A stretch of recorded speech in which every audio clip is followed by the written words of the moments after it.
So, good day. Good day. So, ngayon mag-solve tayo. Gagamitin natin yung POM-QM para mahanap yung or para i-check yung ating mga answers dun sa ating MM1. So, here is our POM-QM. So, yeah. So, hanapin natin yung MM1. Here. Then,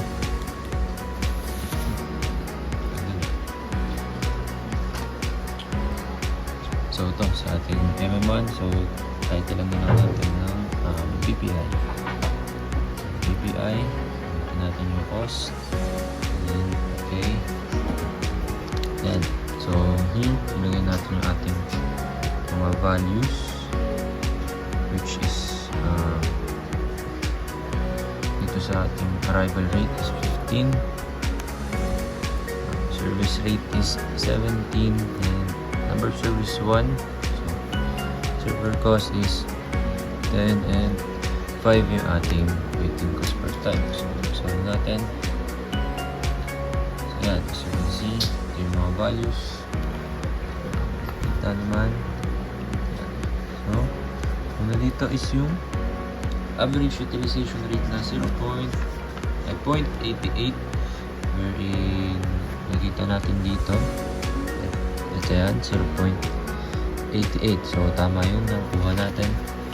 And then, LQ is 6.62, which is here yung ating LQ. Ayan, 6.62. And average numbering system, 7.5. 7.5. Next is 0.44 na WQ. 0.44 ito, WQ. 44.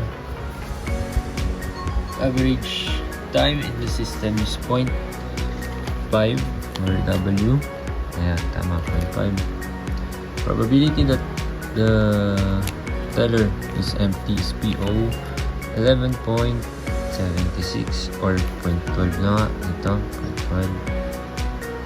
Then cost of labor, wala hindi tinuro ni sir. And ito, yung waiting cost is 43.09, which is ito, 43.0825. So, yan. So, tama yung ating MM1. So, ito yung sa table of probabilities. Pakita natin. Yan. Then, meron din tayong yung graph ng probabilities. So, yan. Nakita masyado.